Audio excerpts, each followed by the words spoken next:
se extiende desde el siglo VI antes de Cristo, perdón, desde el siglo VI después de Cristo, simplemente el siglo VI hasta el siglo XIV, ¿sí? Ahora, acá viene un vacío, ¿cierto? Porque la filosofía antigua acaba en el siglo IV. Profesor, ¿y qué pasa con el siglo V? Ya, en el siglo V va a haber una transición. Esa transición se conoce como patrística, ¿sí? La patrística es un periodo transitorio entre la filosofía antigua y la filosofía medieval. Profesor, entonces, ¿la filosofía de la patrística es medieval o es antigua? Es una pregunta interesantísima que sería muy chévere que te la pusieran en examen de admisión porque te obliga a pensar. Así que voy a darte algunos conceptos, ¿ya? Y al final tú mismo me vas a decir, voy a apelar a tu capacidad de juicio, porque se supone que los alumnos que postulan a San Marcos son alumnos que pueden razonar por su propia cuenta y no están esperando a que todo se les sea mencionado. Así que al final tú mismo vas a ser capaz de definir si la patrística es parte de la filosofía antigua o parte de la filosofía medieval, ¿ya? Número uno, ¿qué más tenemos que tener en contexto? Bueno, la filosofía de la Edad Media, ¿sí? Tiene una doctrina, ¿ya? ¿La doctrina cuál es? La doctrina que se enseña es la del cristianismo, ¿sí? Así, cristianismo. Por ahí puede que alguno me diga, profesor, pero durante la Edad Media la gente estaba asociada a la iglesia y eso es catolicismo. Esto es fácil, ¿ah? El catolicismo es cristianismo. Si seguimos el desarrollo histórico, en primer lugar tendríamos al judaísmo, ¿verdad? Que viene de la religión asociada al semitismo, ¿ya? Entonces, tenemos al judaísmo. Del judaísmo pasamos al judeocristianismo. ¿Ya? Por si acaso te lo voy a colocar acá solo para introducción. Tenemos el judaísmo, ¿sí? El judaísmo. Del judaísmo, ¿sí? Ay, perdón, aquí. Del judaísmo sale el judeo-cristianismo, ¿ya? Que sería el momento en el cual encontramos a Jesús, ¿no? En comunidad con lo que se estaba desarrollando a través de la mística judaica, ¿ya? Luego viene el cristianismo, ¿ya? Propiamente dicho, que sería el seguir a Cristo, ¿sí? Y por último, tenemos al catolicismo, que es la continuación del cristianismo, ¿ya? Pero sigue siendo cristianismo. ¿Por qué? Porque los católicos siguen a Jesús, siguen la vida en Cristo. La diferencia más grande que vas a encontrar entre uno y otro es que la mayoría de cristianos rechazan o no consideran como autoridad al Papa, ¿no? A la Iglesia Católica, y los católicos sí. Otro, el planteamiento del cristianismo se basa en que el encuentro místico con Dios se puede hacer en solitario, o sea, yo de forma autónoma me puedo conectar con Dios, y para el catolicismo eso también se puede, pero ellos añaden que también se puede hacer en la iglesia con el sacerdote, o sea, con un mediador, ¿ya? Otra, y que sería la principal controversia, es el concepto de adoración de imagen, ¿no? Por ahí a veces los cristianos dicen los católicos adoran imágenes, lo cual es un error fatal, ¿no? ¿Por qué? Porque los católicos no adoran imágenes, veneran imágenes. No hay que confundir adoración con veneración. La veneración se refiere al estado de respeto que se le brinda eh, a cierto personaje o personificación de algo o de alguien. ¿Ya? Entonces, eso es lo que ocurre dentro del mundo católico. Hay una veneración, ¿ya? Adoración no, porque la adoración ya implica la afirmación de que aquella imagen o aquel elemento al cual hacemos referencia es el elemento religioso principal. Entonces, eso implica una adoración. Entonces, por ejemplo, ahí encontraríamos un ejemplo, el satanismo, ¿no? El satanismo tiene como objeto de adoración al demonio, ¿no? A Satanás. Pues ahí sí hay adoración clara, ¿no? Porque consideran que el más importante no es Dios, sino más bien es el demonio, el diablo, ¿no? Pero incluso a pesar de ello, el satanismo ¿Sigue siendo religioso? Pues claro, claro que sí, porque si creen en Satanás, automáticamente tienen que creer en los ángeles. Lo único que cambia es el objeto de adoración, ¿no? Los más vinculados a la parte de Dios serían pues los teístas cristianos, y los que rechazan a Dios, pero no porque nieguen su existencia, sino porque aman al demonio, pues implicaría en este caso el satanismo, pero sí en el mundo de la religiosidad cristiano-católica, ¿ya? Pero sí, el catolicismo es una continuación del cristianismo, se basa en el dogma cristiano, bajo estas diferencias que te he establecido, ¿ya? Muy bien, ¿qué más? Bueno, duración y doctrina. Periodos. La filosofía medieval tiene periodos, ¿ya? Vamos a estudiarlos rápidamente, ¿sí? No, mejor lo coloco aquí. Aquí tendríamos los periodos, ¿sí? Aquí los periodos de la filosofía medieval. Número 1, tendríamos pues el inicio de la escolástica, ¿sí? Así, el inicio de la escolástica, luego la alta escolástica, luego pasamos a la gran escolástica, ¿sí? A la gran escolástica y finalmente a la decadencia, así, a la decadencia de la escolástica. Ahí está, ¿sí? Esto ya, mira, te va dando unas pistas, ¿verdad? Filosofía medieval, ¿qué cosa es? Escolástica. ¿A quién no estoy mencionando? La patrística. Ya vas deduciendo, ¿verdad? Vamos, todos aquí, todos mis alumnos aquí son súper capaces. Entonces, la patrística, vamos viendo que tiene que ver, o sea, ¿está en la filosofía medieval? No. La patrística no es filosofía medieval, ¿ya? De antemano, ya, asumiendo que todos ustedes ya se dieron cuenta, ¿sí? La filosofía de la patrística no es filosofía medieval. La filosofía medieval es netamente escolástica. ¿Qué, profesor? Entonces, ¿la filosofía de la patrística es filosofía antigua? La respuesta es sí. Es la transición, es la última etapa de la filosofía antigua, pero a modo de transición. Inicia con Plotino, finaliza con San Agustín. Así, inicia con Plotino, finaliza con San Agustín. Y después de San Agustín, pues aparece el maestro Anicio Manlio Torcuato Severino Boecio, quien va a dar inicio a la filosofía de la Edad Media, que es la filosofía de la escolástica.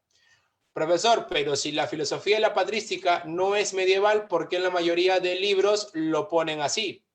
Ah, ya. Bueno, es muy fácil, ¿no? Va a depender del libro en el que estemos trabajando, ¿no? Por ejemplo, si partimos de la historia de la filosofía de Julián Marías, pues la patrística se explica fuera de la filosofía antigua y fuera de la filosofía medieval, porque es un periodo transitorio, como el Renacimiento, por ejemplo, ¿ya? Pero si, por ejemplo, tomamos el libro de Copleston, ¿ya? Historia de la filosofía, en Copleston la filosofía de la patrística se coloca como preámbulo de la filosofía de la Edad Media. Entonces, cuando llegamos al tomo Filosofía Medieval, inicia con la patrística, por si acaso, pero no la ubica dentro de la filosofía medieval como parte de un periodo, sino como preámbulo de.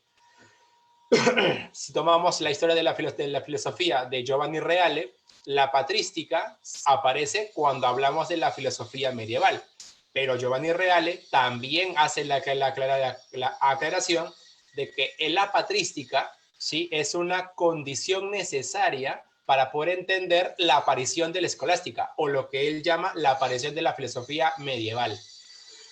Profesor, entonces, ¿a quién tendríamos que tener en consideración si vamos a postular a San Marcos acerca de la definición de patrística y de escolástica? Ya, el autor más autorizado al respecto es este señor, Etienne Gilson, ¿ya? Etienne Gilson ya es la autoridad en filosofía medieval. ¿Y qué dice Etienne Gilson? Que la filosofía de la patrística no es escolástica por la sencilla razón que durante la filosofía de la patrística, escuchen bien, durante la filosofía patrística no existe debate sobre la verdad de la fe y la verdad de la razón. O sea, Para Etienne Gilson, lo que hace que el periodo de la filosofía medieval sea una etapa histórica fundamental en el desarrollo de la historia de la filosofía es el problema de la doble verdad. El problema de la verdad de la fe, el problema de la verdad y el problema de la verdad de la razón. ¿Sí? O sea, hay dos verdades, verdad de fe, verdad de razón, que va a incluir el gran conflicto entre averroístas, Tomás de Aquino, por ahí Avicena, por ahí Occam, por ahí Eckhart, ¿ya? Pero la patrística no tiene eso. La patrística este es un periodo donde el dogma comienza a instaurarse, aparecen las principales reflexiones teológicas de San Agustín, pero no se discute la verdad de la fe. ¿Dónde ocurre esa discusión? En la escolástica. Y es por eso que recién a la escolástica la vamos a llamar filosofía medieval y a la patrística no. ¿Sí? Entonces, ya sabes, ahí tienes la explicación de por qué la filosofía de la patrística no es filosofía medieval, sino es filosofía antigua. Forma parte del periodo antiguo, pero como el momento transitorio, el momento que nos va a llevar hacia la filosofía de la Edad Media. Por ahí estoy seguro me van a decir, profesor, pero así no está en el manual, profe, así no está en mi librito. Pues claro, no están en los manuales. ¿Ya? Y en San Marcos, me pregunto yo y les pregunto a ustedes, ¿los textos que vienen en el examen de admisión son textos que citan de algún manual preuniversitario? No. ¿Ya? Por si acaso, no. Los textos que usa San Marcos son textos de autores. ¿Y qué autores son los que ha tomado hasta ahorita San Marcos cuando ha hecho preguntas de historia de la filosofía? Son 3 autores. Uno, acá está, Etienne Gilson. ¿De qué otro autor ha tomado San Marcos? Giovanni Reale. Sí, así, Giovanni Reale. Y el último autor que también ha tomado San Marcos para preguntar sobre la historia de la filosofía es del maestro Nicola Abagnano. Abagnano. ¿Sí? Son los 3 autores que cada vez que San Marcos ha hecho una pregunta, es el de ahí toma sus textos. Texto, y hace su pregunta, ¿no? Texto, pregunta, sobre todo a nivel de historia de la filosofía, ¿ya? Así que eso no quiere decir que te vas a leer, porque no, es una barbaridad. Filosofía, historia de la filosofía en Abagnano son 9 tomos. Giovanni Reale son 6 tomos. Etienne Gilson son 4 tomos solo para Edad Media. Profe, ¿me voy a leer todo eso? No, no tienes que leértelo.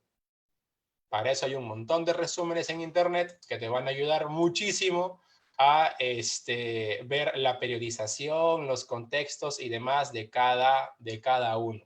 Ya, tranquilo, no es que tengas que leerlo, pero siempre es bueno, ya, sobre todo en filosofía, mi principal recomendación es que desde el año 2016 que aparecieron los textos en filosofía en San Marcos, mira los autores que vienen y dales una leída en internet rápidamente. Ya han preguntado por Lakatos, han preguntado por las filosofías de Alfred Ayer, han tomado los textos de Habermas. Entonces, simplemente toma al autor y dale una ojeada qué cosa dice, de forma general, qué cosa dice, qué cosa dice, qué cosa dice. Eso te va a ayudar mucho cuando te enfrentes a un texto en filosofía y tengas que interpretarlo como lo plantea el texto y no desde lo que presuponemos que es. Porque ¿qué pasaría si te viene un texto de Gilson que dice que la patrística es filosofía antigua y tú dices, no, está mal el texto porque en mi manual no estaba así? Y listo, perdiste 20 puntos. ¿Me dejo entender? ¿Ya? Por si acaso, a tener en cuenta eso con respecto a los textos y sobre todo cuando San Marcos pregunte al respecto de alguno de los filósofos de cada periodo. ¿Ya? Muy bien, entonces, habiendo aclarado la definición entre patrística y escolástica, continuemos entonces. Bien, la filosofía medieval entonces se ubica dentro de estos periodos y obviamente hay que hablar de su antecedente. ¿Cuál es el antecedente de la filosofía medieval? Pues obviamente la patrística. La patrística. ¿Qué encontramos en la patrística? Bueno, la patrística es el periodo transitorio, sí, periodo transitorio entre la filosofía antigua y la filosofía medieval. Ya te expliqué que obviamente pertenece más a la antigua. ¿Qué cosa persigue la patrística? Su objetivo es la difusión, ¿sí? Es la difusión del dogma cristiano, ¿sí? Es la difusión defensa y argumentación del dogma. Así, obviamente del dogma cristiano. ¿Ya? Esto se va a hacer en 3 etapas. ¿Cuáles?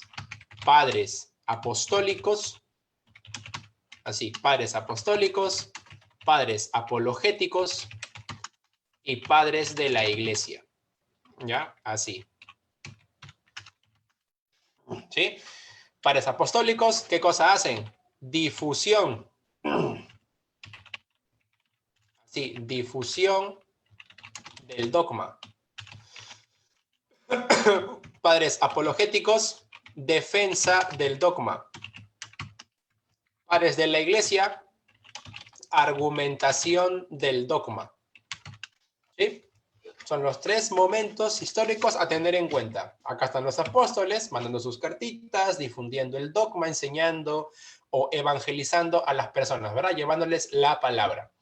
Los padres apologéticos defendiendo el dogma. Profe, ¿contra quién defienden? Recuerda que en esta época están los gentiles. ¿Y quiénes son los gentiles? Pues aquellas personas escépticas y que no creen en la palabra. Entonces, si no creen, pues hay que defendernos de ellos, ¿no? Ahí aparecerán filósofos como, por ejemplo, solo por mencionar a 2 de ellos, ¿ya? Tenemos a San Justino, quien dirá, por ejemplo, que la razón es un don de Dios.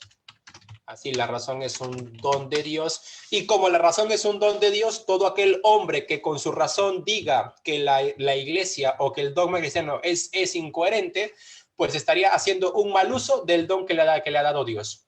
Por lo tanto, si un hombre que no cree porque su razón se lo dice, es porque realmente no está razonando adecuadamente. Porque alguien que razona adecuadamente llega a Dios. ¿Viste cómo se estableció una defensa? San Justino, ¿ya? Otro defensor hasta aquí nuestro amigo Tertuliano, con su expresión credum ad absurdum. Credum ad absurdum, ¿no? O creo en lo absurdo. O creo porque es absurdo, ¿ya? Creo porque es absurdo. Los gentiles acostumbraban, por ejemplo, a atacar a los creyentes de la siguiente forma, ¿no? ¿Cómo es posible que tú creas en esa locura de que un tal Jesús convirtió el agua en vino? ¿O cómo tú estás creyendo que alguien resucita? ¿O cómo puedes entender eso de que algo sea uno y también es triple? ¿No? La Trinidad de Dios. Entonces, Tertuliano decía esto. Veamos, creer es confiar y confiar significa aceptar algo sin mediación de prueba alguna. Si tú aceptas algo porque te lo han probado, en el fondo partimos de la desconfianza de la fuente del conocimiento o de la fuente que nos revela la información. Muy bien. Todo esto a ti te parece absurdo, todo esto te parece ilógico, ¿no? Eso es lo que les decía Tertuliano a los gentiles, ¿no? En la idea de que todo esto te parece absurdo por la sencilla razón de que tú necesitas una prueba. Y Tertuliano decía esto: yo no necesito prueba, porque yo confío en esto.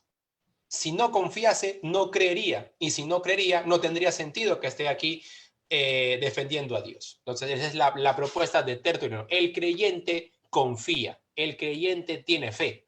¿Fe qué es? Fe en griego viene de la palabra pistis, que es creer, que es confiar. ¿Ya? Entonces, así Tertuliano decía esto, ¿no? La gente que exige pruebas es porque en el fondo no confía. Y eso no es lo correcto en el plano de la fe. La fe demanda creencia, incluso en aquello que se nos muestra como absurdo. Incluso Tertuliano solía mencionar el ejemplo de Jesús y Pedro cuando fueron a pescar, ¿no? Todo se movía, ¿no? Jesús salió caminando en el agua y le decía a Pedro, tranquilo, no va a pasar nada. Y Pedro no confiaba. A Pedro le parecía absurdo eso, ¿no? Pues ahí está, ese es el ejemplo que usaba Tertuliano. Nótese la defensa. Profe, la argumentación de los padres, bueno, obviamente el padre que mejor argumentó fue nuestro amigo San Agustín, ¿no? Entonces vamos a ver rápidamente como antecedente a San Agustín de Tagaste, obispo de Hipona. Ahí está, San Agustín de Tagaste, obispo de Hipona. Listo. Oye, ¿qué estoy haciendo? ¿Cómo que guache? Ahí está, obispo de Hipona. Bien, ¿qué tenemos que saber de él? Pues obviamente su ontología, vamos a escribirlo rápido, su ontología, su antropología, su noceología, su psicología, obviamente, su política, ética, y nada más. Ahí está. Bien. Veamos, a nivel ontológico, ¿qué dice San Agustín? Fácil. Todo ha sido creado de la nada, ¿no? Para eso usar la expresión Deus omnia creatio ex nihilo. ¿Sí? Así. ¿Qué significa esto? Dios ha creado todo de la nada. Así, Dios ha creado todo. Esta es la frase principal, ex nihilo. Así, ex nihilo, o sea, de la nada. Dios ha creado todo de la nada. ¿Sí? Muy bien. Si entendemos que Dios ha creado todo, sí, Dios ha creado todo de la nada, significa pues que las cosas existen, ¿sí? El mundo existe, ¿sí? De acá sacamos esto. El mundo existe, pero Dios no. Dios no existe. Y acá viene el trauma. Profe, ¿qué? San Agustín diciendo que Dios no existe. Profesor, usted está mal, usted es un ignorante y demás. Ya me ha pasado. ¿Eh? Pero a ver, hijito, escúchame. ¿Qué significa existir? En San Agustín, porque te voy a hablar la ontología de San Agustín. Existir significa salir de. ¿Me dejo entender? Existir, o sea, salir de algo. El mundo existe porque salió de la nada. ¿Dios podrá existir? No, Dios no puede existir. ¿Por qué? Porque Dios no sale de algo. Dios siempre está. Por eso, ¿qué dice San Agustín? Dios es y Dios es siempre, pero no es que Dios exista. El concepto existir en la ontología de San Agustín no es atribuible a Dios, porque Dios no sale de algo. Dios siempre es. ¿Me deja entender? Dios no existe. Dios siempre es. ¿Ya? A nivel ontológico, en la ontología de San Agustín. Así que tener en cuenta eso. Así que la próxima vez que te topes con un ateo que dice Dios no existe, tú dile, tienes toda la razón, amiguito, Dios no existe. De verdad, de verdad. A veces hay gente, ¿no? que se llama atea, ¿no? Y dice esto y bueno, acá tienes una forma de burlarte de ellos. ¿Ya? Bien, listo. El maestro San Agustín, por eso es un capo. Por eso, ¿cómo se le llamaba a San Agustín en la Edad Media? Le llamaban el teólogo. Así, o sea, era el profe. ¿No había más teólogos? Claro que sí, había un montón. Pero solo a él le llamaban el teólogo, por ser considerado la autoridad a nivel ontológico y en la que igual se va a basar filósofos como San Buenaventura, San Alberto Magno, San Isidro y San Ignacio de Loyola. O sea, se van a basar en la ontología y todos ellos practican el mismo concepto. Dios no existe. Y los gentiles se volvían locos y por eso, por una temática más que nada terminológica. Antropológicamente hablando, el hombre sí sale, el hombre existe. ¿Y el hombre qué es? Él decía esta frase, ¿no? Homo imago Dei est. ¿Qué significa esto en latín? El hombre es imagen de Dios. Así, hemos sido creados a imagen y semejanza de Dios. ¿Sí? Así, hemos sido creados a imagen y semejanza de Dios.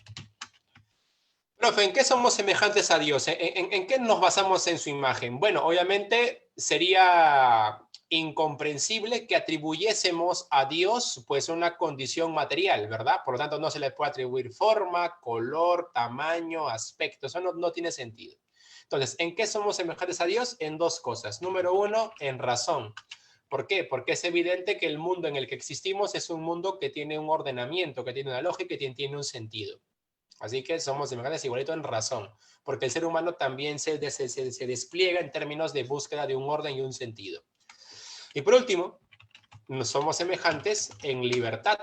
Nadie obligó a Dios, nadie condicionó a Dios para crear el mundo. Dios creó el mundo en pleno ejercicio de su libertad, así como también se lo atribuye al hombre, ¿no? Dios le dio al hombre la condición de libre albedrío, ¿no? De poder decidir él lo que mejor le parezca. ¿Estamos bien? Chévere. Sigamos. Nociología. El concepto del conocimiento en San Agustín es que el conocimiento, ¿sí?, lo podemos obtener todos, pero hay un conocimiento absoluto, un conocimiento verdadero. Y ese conocimiento solamente se obtiene por revelación.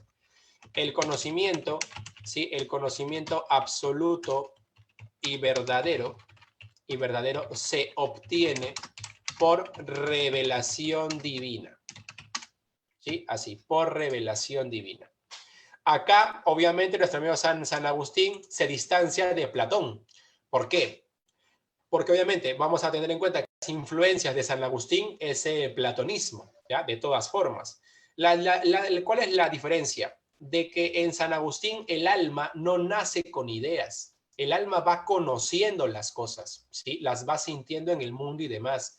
Pero el acceso al conocimiento verdadero se da cuando Dios se nos revela. Y Dios puede revelarse de dos formas, o bien a través de la palabra escrita en la Biblia, o bien a través de un encuentro místico. ¿Sí? Ahí está. Perdón, ya, por si acaso.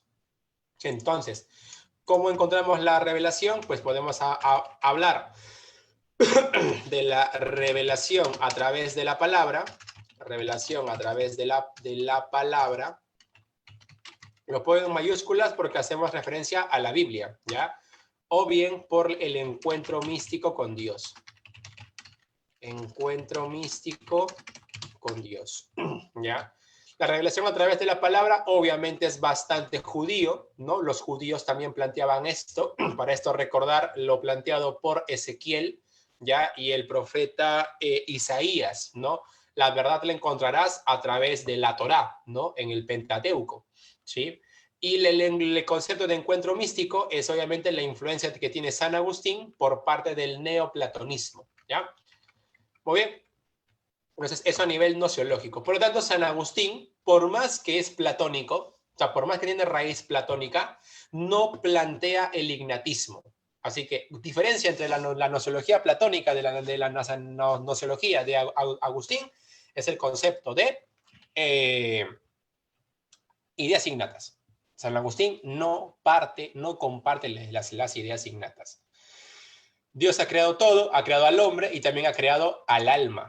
¿Sí? El alma se crea y el alma permite conocer. Ahí viene el concepto psicológico, ¿no? Acá hablamos de alma, pero también hablamos de espíritu.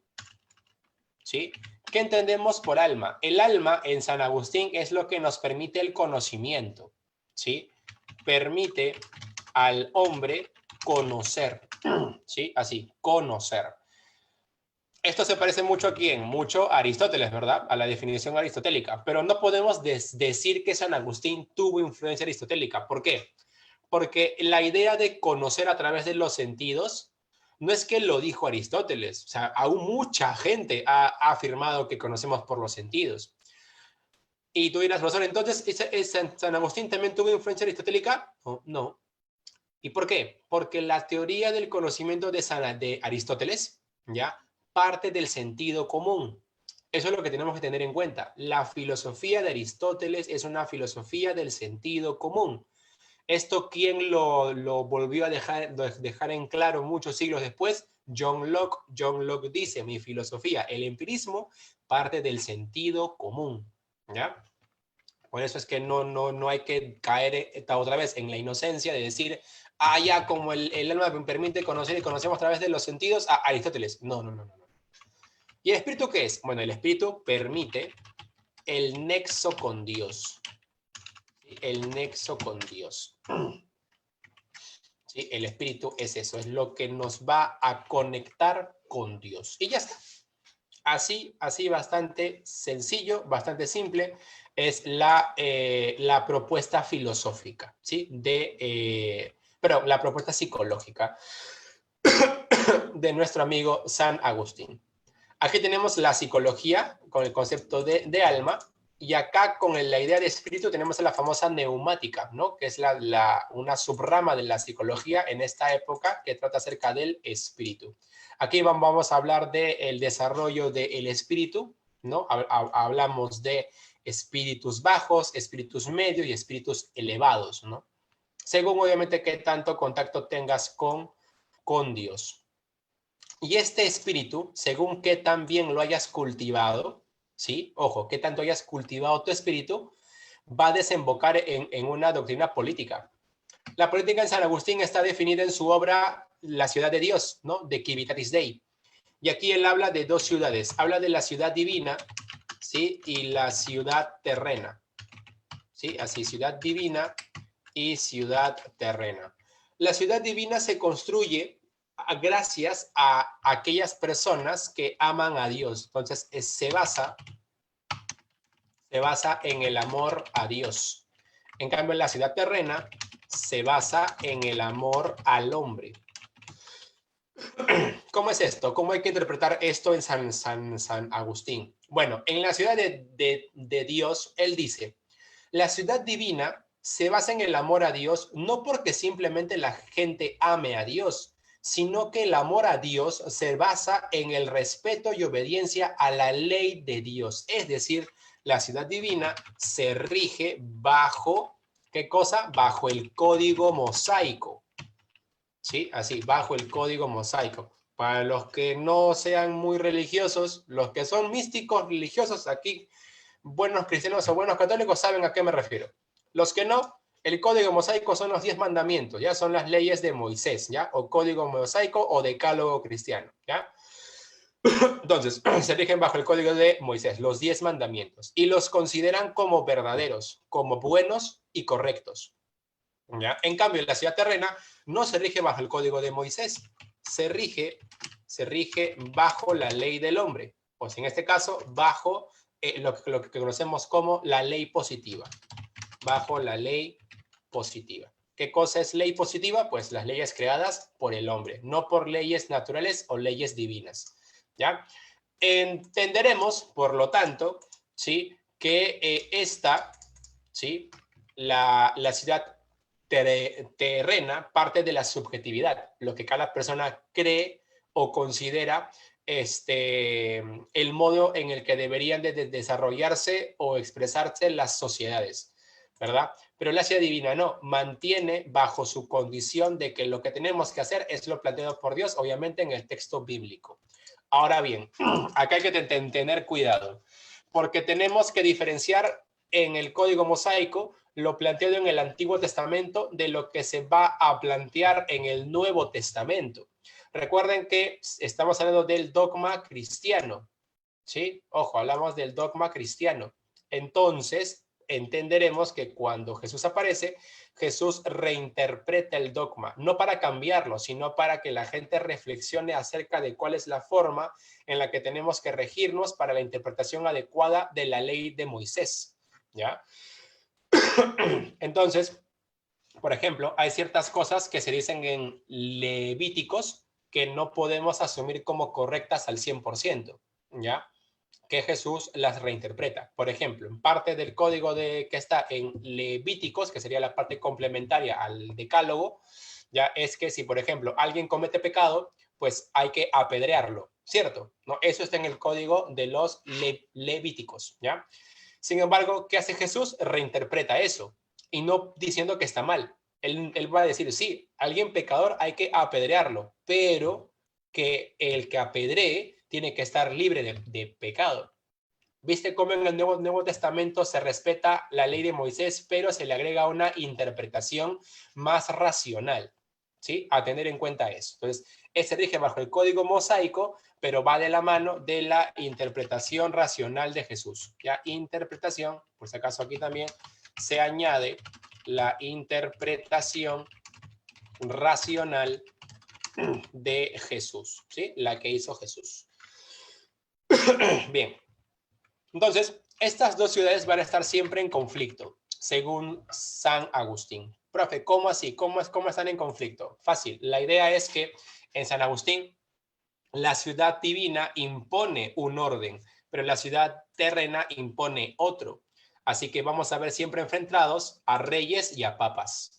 ¿Sí? Así, a reyes y a papas siempre enfrentados. A veces el papa triunfa, ¿no? Y en este caso el rey se somete al poder del papa, que es el poder que emana de Dios.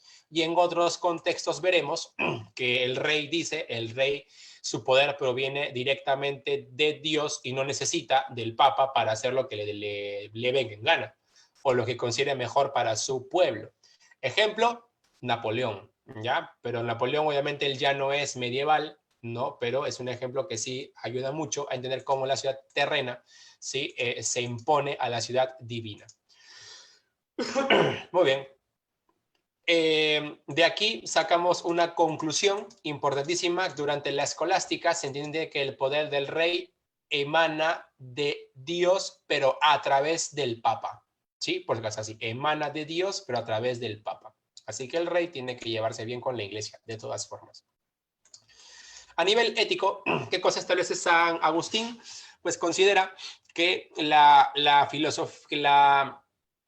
mal no existe. Sí, el mal no existe. Profe, a ver. Usted dijo hace un rato que Dios no existe, ¿verdad? Porque Dios no sale. Cuando usted dice el mal no existe, ¿usted está diciendo exactamente lo mismo? Sí, es lo mismo, porque seguimos bajo la lógica de San Agustín.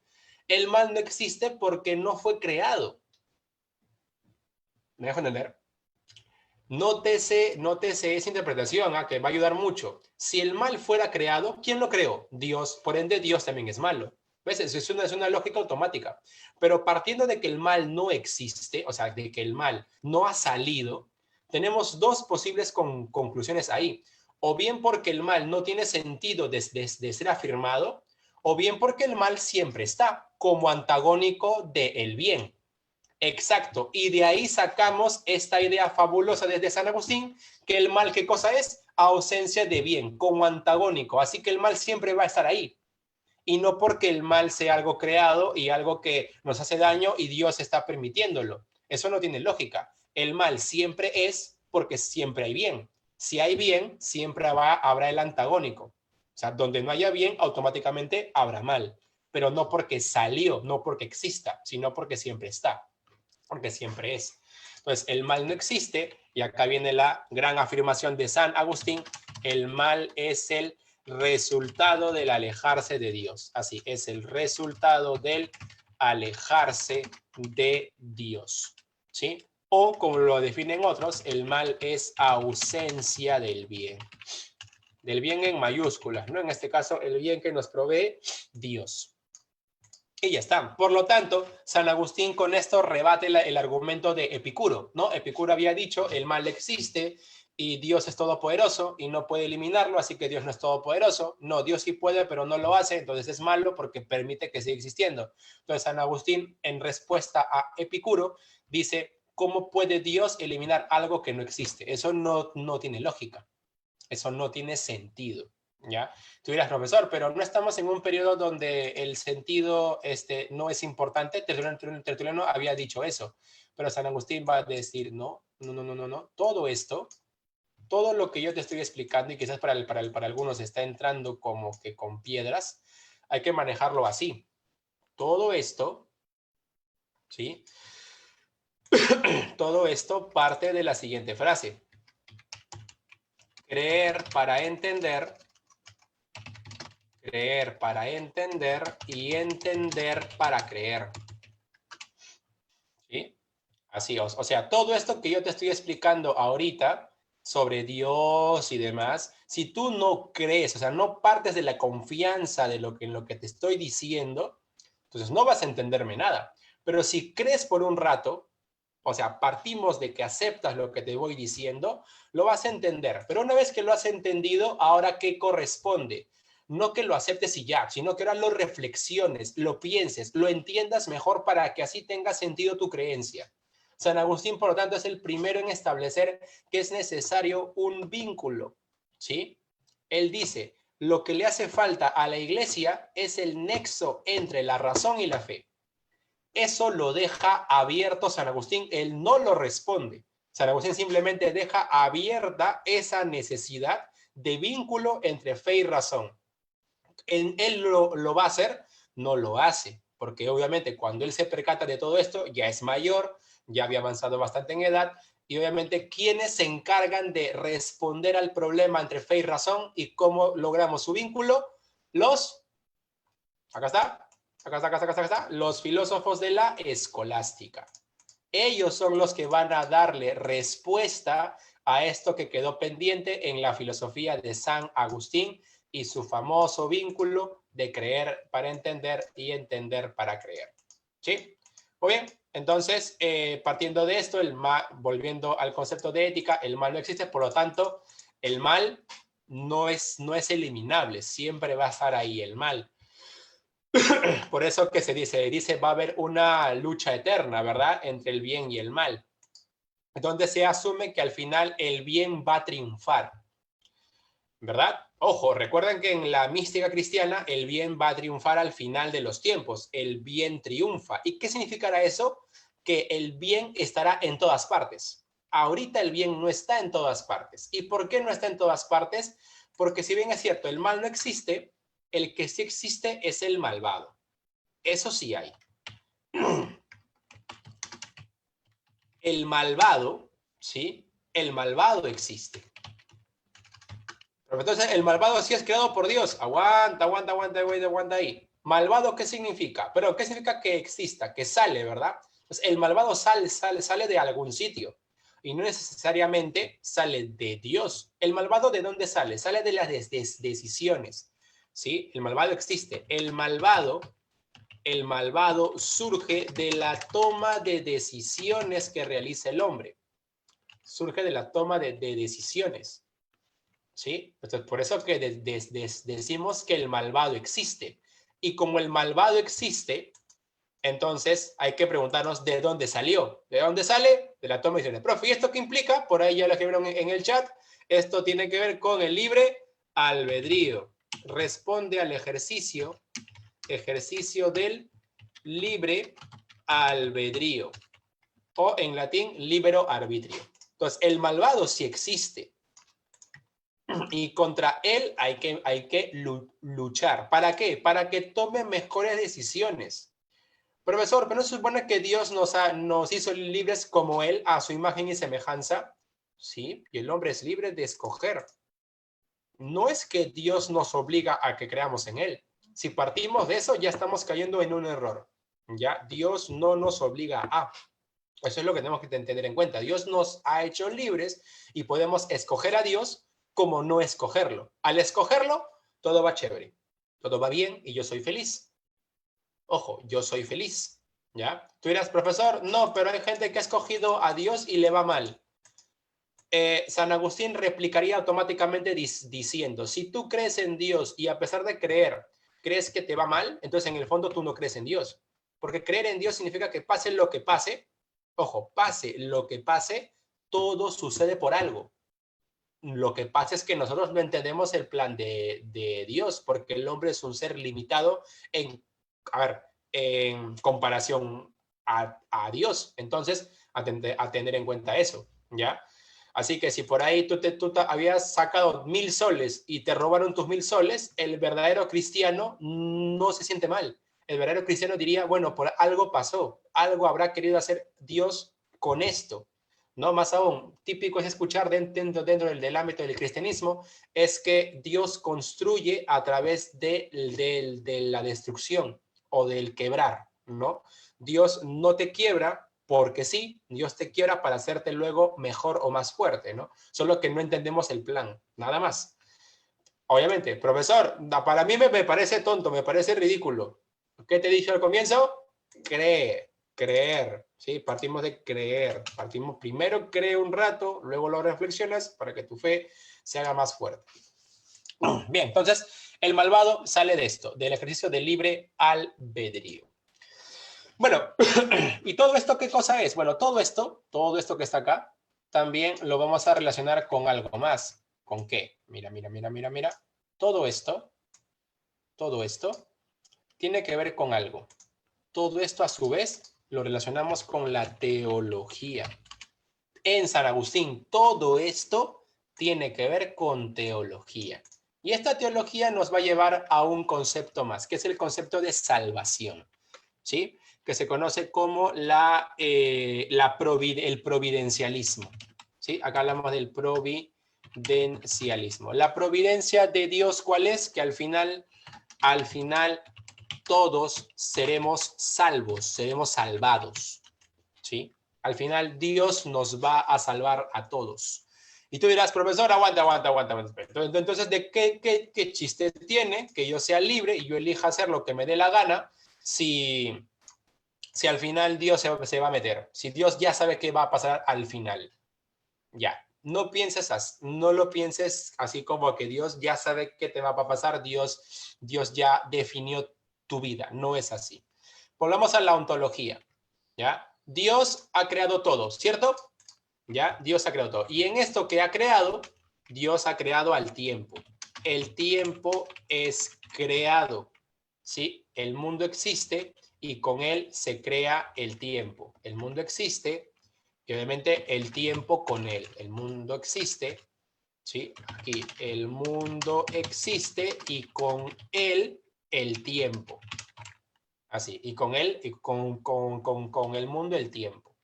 Sobre el tiempo hay que agregar esto. El tiempo se divide en pasado, que sería lo que ya fue y que no volverá a ser. El presente, lo que es. Y el futuro, lo que puede ser, pero aún no es. Sin embargo, Dios no está ni en el pasado, ni en el presente, ni en el futuro, porque Dios no existe. Entonces, Dios, ¿desde dónde ve esto? Bueno, Dios puede ver los tres momentos aquí en la eternidad. Y esto entra aquí. Dios siempre es porque Dios es eterno. Dios ve el mundo desde la eternidad.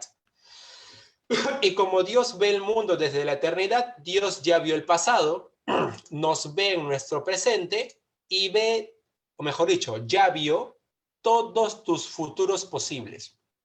Va a sonar un poco cómico, pero Dios es algo así como Doctor Strange en Endgame, ya cuando ve todos los futuros posibles. No, en Infinity War, ya cuando ve todos los futuros posibles, ya, así. Dios igualito, ve, ya los vio todos. Dios ya sabe qué va a pasar. Profesor, ¿eso quita mi libertad? No, no quita tu libertad, porque tú puedes elegir lo que te dé la gana. Dios al final ya vio todas las opciones de vida que puedes tener. Y para cada una de ellas, Dios ha preparado un plan de salvación. ¿Sí? Entonces tu libertad queda intacta, por si acaso. Bien. Entonces, al final todos serán salvos. Profesor, pero un ateo, a ver, un ateo que no cree en Dios y que le llega a Dios, ¿se va a salvar? Claro. Para esto hay que entender algo importantísimo. El concepto de infierno ya no es el que apareció con la obra La Comedia de Dante, ¿no? Posteriormente llamada La Divina Comedia. El infierno no es así. El infierno, ¿qué cosa es en San Agustín? O sea, ¿qué cosa es en el dogma cristiano? El infierno es ausencia de Dios. Así, Dios no está. Eso es el infierno. ¿Y por qué? Porque obviamente para un cristiano estar sin Dios es estar solo, abandonado. ¿Sí? Entonces, obviamente, queremos estar con Dios, partimos de la idea del cielo. El cielo, metafóricamente, porque es una metáfora, el cielo es donde está Dios. ¿Qué cosa es el infierno? Donde Dios no está. Y se acabó, simplemente Dios no está. Y si Dios no está, no está todo lo demás que acompaña a Dios, a ángeles, demonios, lo que quieras añadir. Entonces, entendiendo esto, un ateo se va a salvar ¿dónde? En el infierno. ¿Por qué? Porque ahí no está Dios. Y si él no cree en Dios, ¿tendrá la razón al final o no? Claro, porque donde va a encontrarse en el infierno, Dios no está. ¿Viste? Tiene mucha lógica, ¿eh? Si lo piensan bien, tiene mucho sentido. Entonces, el concepto de salvación en San Agustín no hay que pensarlo como que San Agustín te va a salvar porque te va a llevar con él al cielo. Ya, eso es una interpretación muy actual, o sea, que viene a partir del concilio Constantino Napolitano, que se estableció que la salvación se da en el cielo, en el reino de Dios, ¿ya? Ah, muy bien, profe, ¿qué pasa con los herejes? Muy bien, muy bien. ¿Qué cosa es un hereje? Un hereje es aquella persona que reniega o va en contra del dogma, que va en contra de la religiosidad. Para esto habría que partir de algo, ¿no? De la redención, habría que partir del cambio de decisión, de elección que realiza la persona. Para eso se utilizarán, según San Agustín, en el fin de los tiempos, cosas que le van a pasar a esta persona, ¿no? Al final, Dios buscará, pues, caminos, ¿no? Para que el sujeto pueda estar bien con Dios o, en su defecto, estar fuera de. Y un hereje reniega de Dios, ¿verdad? Y si no lo quiere, pues, ¿qué le corresponde? El infierno, un lugar donde Dios no está. Así que sigue bajo la misma lógica que le pasaría a un ateo, incluyendo a los que aplican la blasfemia y demás, ¿sí? Muy bien. Entonces, chicos, todo esto sería, pues, el gran teólogo San Agustín. Para acabar, para cumplir con los minutos, ya que no pudimos iniciar al comienzo por Zoom, entonces vamos a comentar con lo que faltaría de la escolástica.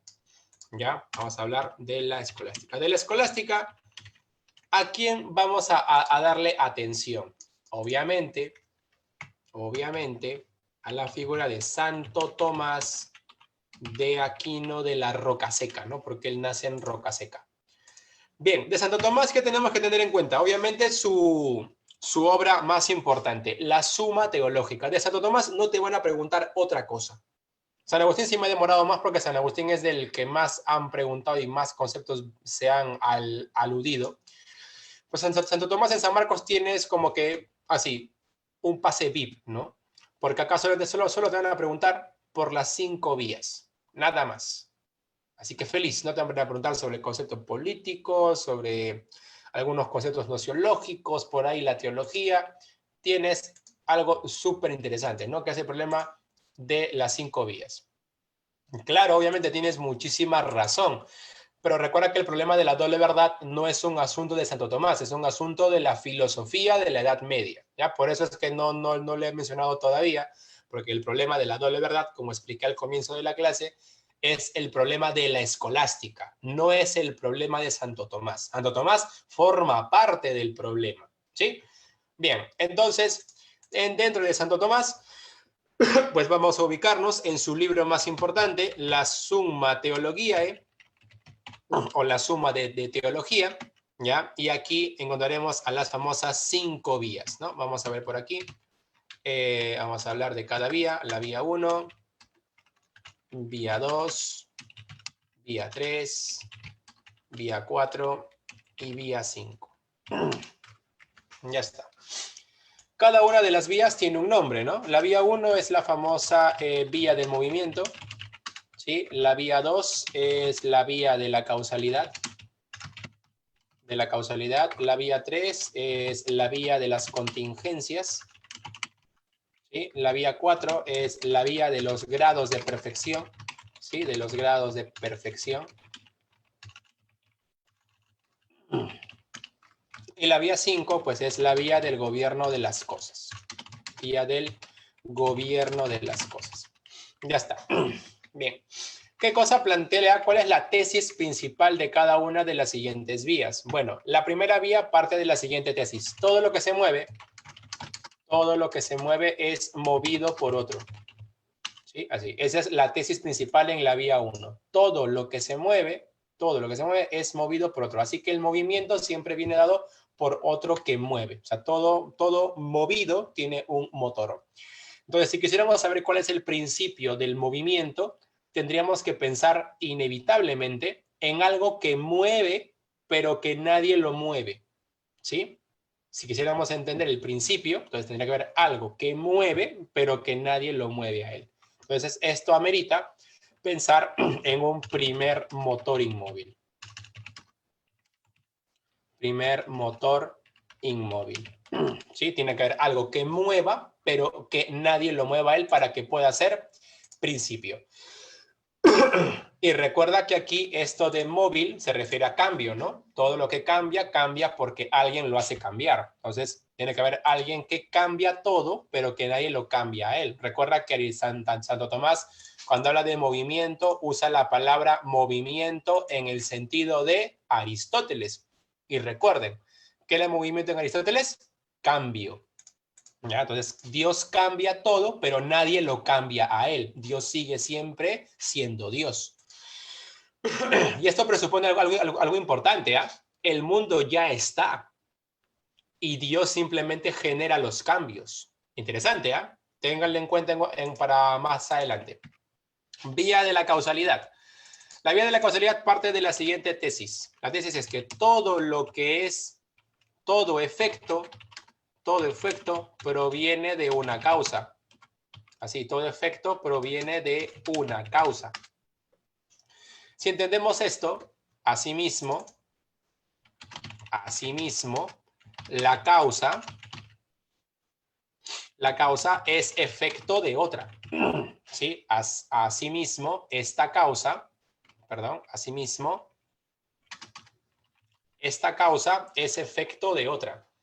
¿Esto qué significa? De que las cosas que vemos, por ejemplo, a ver, caminas por la calle y te encuentras un billete de 20 soles. Eso no significa que apareció de la nada, sino que eso que está ahí, ¿ya? Esto que está ahí apareció por otro, ¿ya? Eso es lo que tenemos que tener en cuenta, apareció por otra causa previa.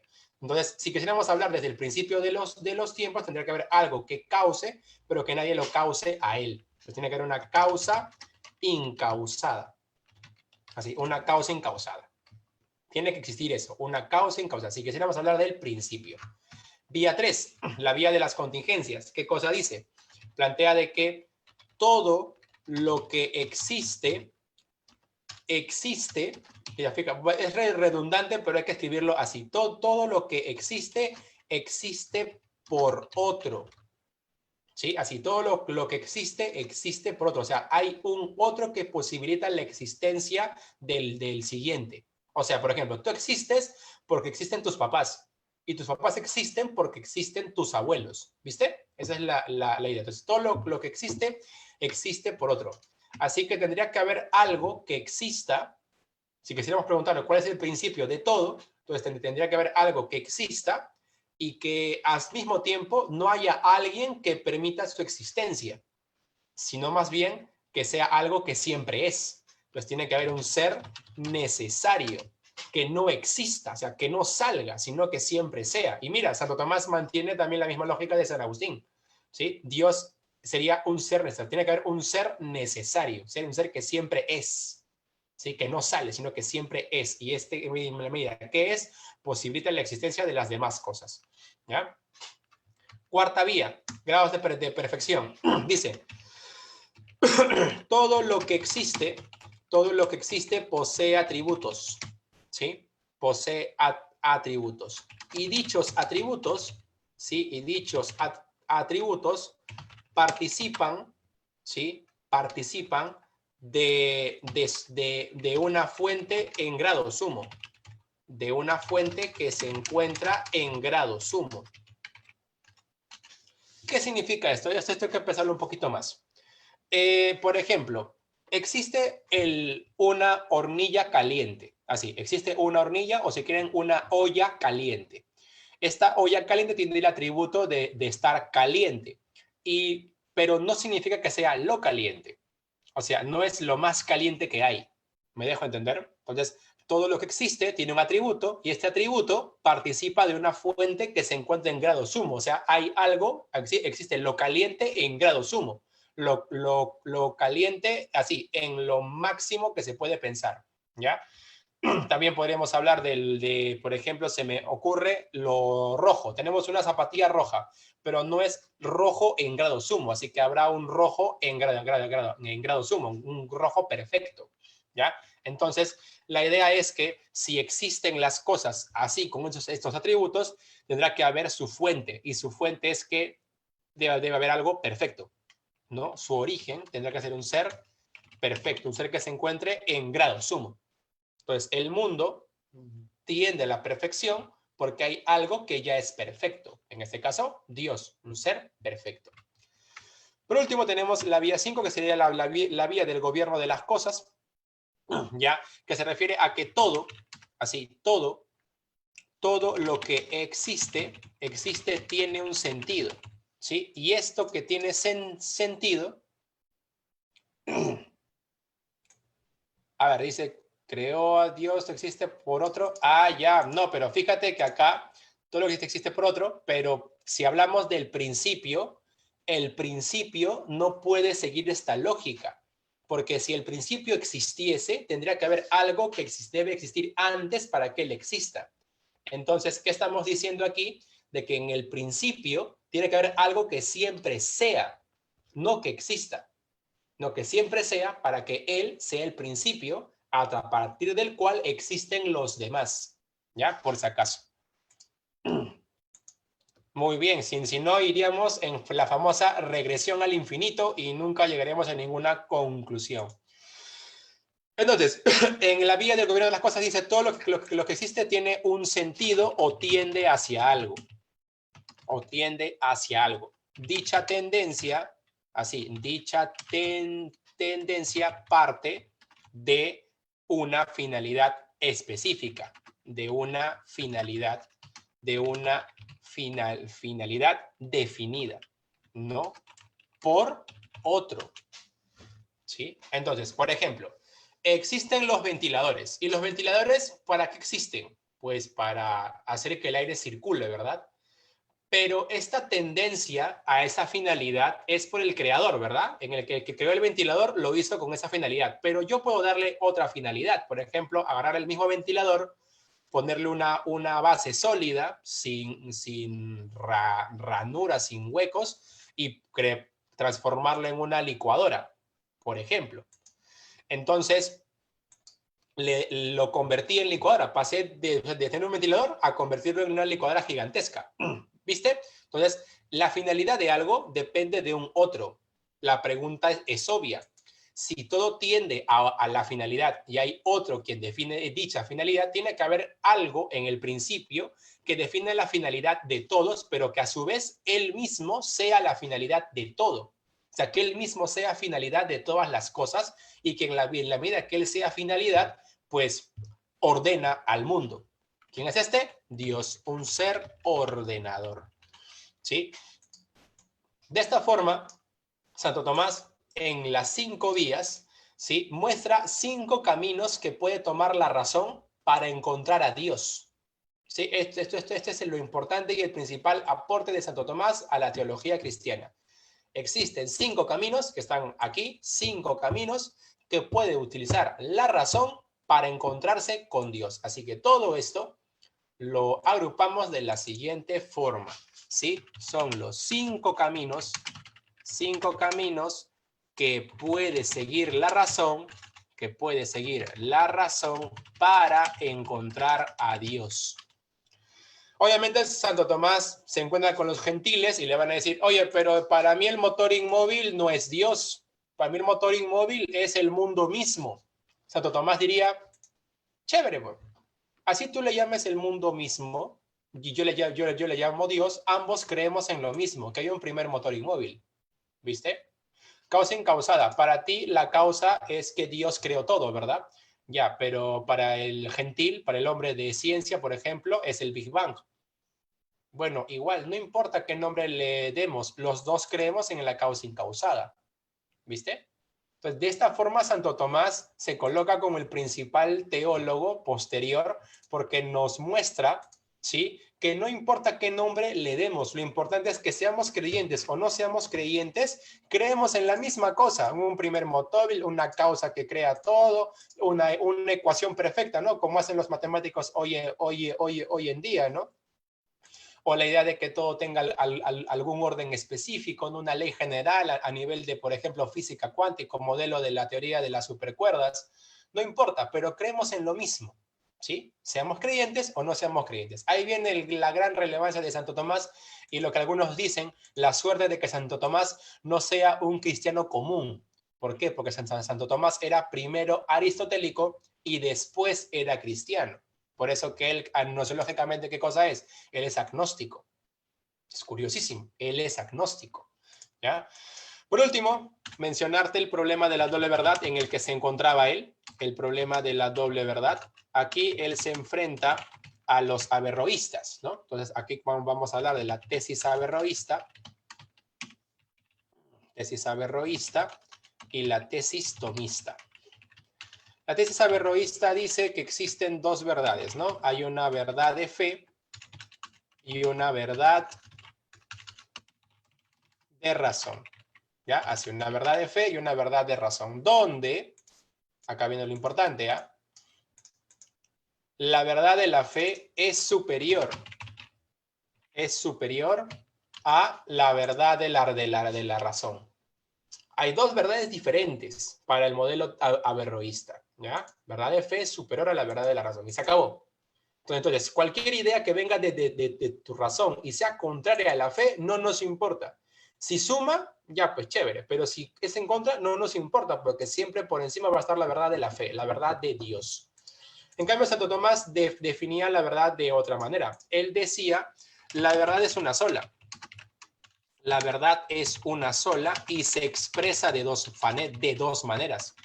Y se expresa de dos maneras. ¿Cuáles? Por un lado, a partir de una verdad de fe, que sería una verdad revelada, y por otro lado, en una verdad de razón, donde ambas se complementan. Ojo, la verdad de la fe se complementa con la verdad de la razón, y la verdad de la razón se complementa con la verdad de la fe, ¿no? Uy, aquí está. Así, se van complementando. Hay una relación de complementariedad, ¿sí? No, Ockham ni se mete acá, porque Ockham pertenece más bien al problema de los universales. A Ockham no le va y le viene. Ockham iría más por el lado de la razón, más que por el de la fe, porque recuerden que Ockham era nominalista, ¿ya? Entonces, en Santo Tomás hay una correspondencia, pero hay una complementariedad. Aquí se complementan, ¿sí? Complementariedad. Así, entre las dos, se complementan, ¿ya? Por si acaso. Santo Tomás era muy simple, ¿ah? Rapidito, te lo explico rápido. El Santo Tomás decía esto: si quieres saber de matemática, ¿qué haces? ¿Abres la Biblia? No, ¿verdad? Santo Tomás decía esto en su libro Suma contra Gentiles. Resulta tonto e ignorante que un cristiano quiera aprender matemáticas leyendo el Nuevo Testamento. Eso es absurdo, de locos y desquiciados. ¿Quieres hacer matemáticas? Hay que leer libros de matemáticas, porque esa es una verdad de razón, ¿ya? En cambio, una verdad de fe, ¿sí? Una verdad de fe es una verdad que requiere del conocimiento de la Biblia. ¿Ves? Y eso no significa que la razón contradiga la fe, porque no porque sepas matemáticas significa que vas a contradecir el dogma de Dios. ¿Ves? Representantes del averroísmo. Acá son varios, ¿ah? Porque la tesis averroísta viene de los seguidores de Averroes. Averroes era un filósofo árabe. ¿Pensaba esto Averroes? No, Averroes pensaba esto. Solo que los seguidores de Averroes no le entendieron todo al revés, todo mal, y Santo Tomás se enfrenta a esta verdad, la de los averroístas. Pero sabemos que Ockham, ¿qué pasa con nuestro amigo Ockham? Ockham, él pertenece al nominalismo, ¿ya? Vamos a ver acá. Guillermo de Ockham, ¿ya? Algunos lo escriben Ockham así, otros ponen Ockham así. Va a depender del modo en el que queramos traducirlo. No hay una transliteración exacta. Guillermo de Ockham, ¿qué dice? Guillermo de Ockham, número uno, él es un nominalista. Ya él parte del nominalismo radical. ¿Ya? ¿Qué significa nominalismo? Significa que los universales, esto hay que entenderlo así, ¿eh? Los universales son solo palabras, nada más, eso, son solo palabras, ¿sí? Se acabó. ¿Qué es Dios? Una palabra. No, pero Dios es mi divinidad. Lo siento, para mí Dios es una palabra. Que para ti sea una cosa divina, que tiene poderes, que hace milagros, ese es tu problema. Para mí Dios es una palabra que usas para llamarle a eso en lo que crees. Ese es Ockham. Ockham está súper alejado de cuestiones místicas, cuestiones religiosas. Los nombres son eso, nombres. No son entidades, son nombres, ¿sí? Nóminas, ¿ya? Nominalismo. Por eso es que de aquí, por ejemplo, es comprensible que él desarrolle su famosa navaja, ¿no? La navaja de Ockham, ¿no? Que se basa en el siguiente argumento. No multipliques los entes de forma innecesaria. Esto se traduce de la siguiente forma. La mejor explicación siempre es la más breve. Así, siempre es la más breve. ¿Se acabó? Esa es la tesis de Ockham. La mejor explicación siempre es la más corta. Entonces, acá viene la cuestión de Ockham, ¿no? Ockham ya pertenece a la decadencia de la escolástica, ¿no? Y él va a dar pie, va a dar inicio a lo que conocemos como el periodo transitorio del Renacimiento, ¿no? Bueno, muchachos, entonces eso sería todo. Creo que me he extendido mucho, ¿ya? Y ahí nos estamos quedando. Creo que de acá ya tienen otra clase, así que me paso a retirar. Está todo oscuro. Un ratito voy a prender la luz.